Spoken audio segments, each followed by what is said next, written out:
बाबूजी जैसे ही जूता पहनकर बाहर जाने को हुए हैं, तपाक से बहू सीमा हाँफती हुई आई और हाथ में थैला थमाते हुए बोली, आप बाहर जा रहे हैं ना, लौटते समय हरी सब्जियां ले आइए।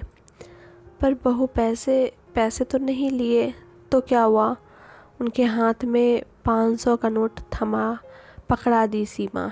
ठीक है बहू, आते समय ले आऊँगा। बाबूजी चले गए और उनके जाने के बाद सीमा के चेहरे कुटिल मुस्कान छा जाती है। बड़बड़ाते हुए रसोई में जब देखो तब कहते हैं पैसा नहीं है, पेंशन को अपनी आंटी में दबाए रखना चाहते हैं। आते हैं ना, अपना 500 वसूल लूँगी। बुढ़ऊ के कंजूसी मक्खी चूसी का तो तोड़ है मेरे पास। बेचारे बाबूजी हाँफते हाँफते थैला भर सब्जी ले आए और डाइनिंग टेबल पर रखते हुए आवाज़ दे, चाय मांगते हैं। सीमा चाय रख जाती है।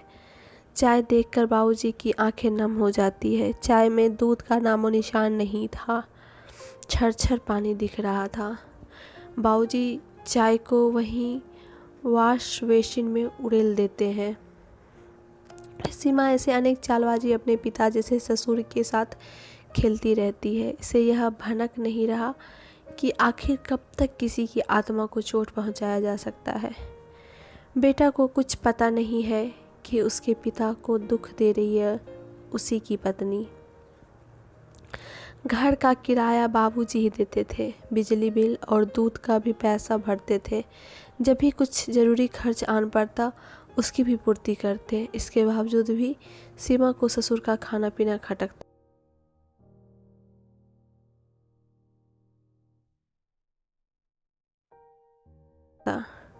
बाबूजी साल भर का राशन पानी में चावल, दाल और आटा भी खरीदते।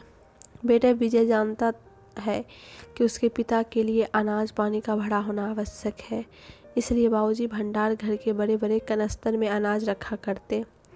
उनका कहना है कि घर में अनाज भरा पूरा रहना चाहिए, इससे माँ लक्ष्मी का वास होता है और परिवार फलता फूलता है।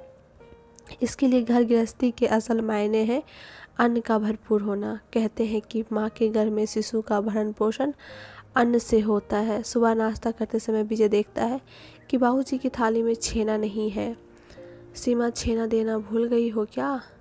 सीमा किचन से ही आवाज़ लगाती है। दूध वाले को इस महीने का पैसा नहीं दिया है, इसलिए 1 लीटर दूध ही आ रहा है। इसमें चाय बनाऊं कि छेना फाड़ूं?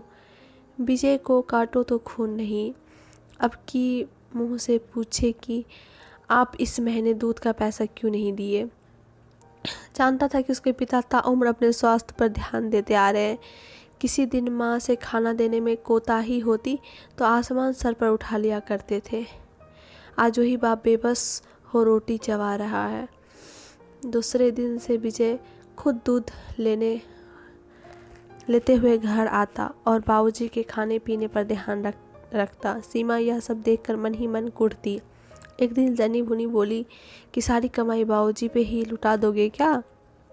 रोज रोज का यही राग सुनकर विजय बोल पड़ा, बाबूजी के 1 पाव दूध में 1 पाव पानी मिलाकर देते शर्म नहीं आई? हद तो तब हुई कि उनको छेना भी देना। तुम्हें नानी याद आती है। तुम्हारा चरित्र की उम्र ढल गई प्रिय। जो तुमने किया है ना उसका हिसाब किताब होगा। बाबूजी ने मुझे सब बता दिया है कि तुम अव्यावहारिक व अमर्यादित हो। दूध का पैसा देते हैं बाबूजी, बिजली बिल और घर का रेंट भी पेमेंट करते हैं, तब भी तुम वृद्ध ससुर से सब्जी लाने को बोलती हो और घर के नौकरों को दूसरे कामों में उलझा देती हो। 80 साल के पिता समान ससुर से काम कराते तनिक तो शर्म कर लेती। अति से दुख देने के चक्कर में भूल गई कि तुम उनके बेटे की पत्नी हो। सीमा शर्मसार हो चुकी है, मरती क्या करती। थैंक्स फॉर वॉचिंग दोस्तों। आपको आज की कहानी कैसी लगी हमें कमेंट करके बताएं। हमारे चैनल को सब्सक्राइब करें और फेसबुक पेज को भी फॉलो करें। फिर मिलते हैं अपनी अगली कहानी में, तब तक के लिए धन्यवाद।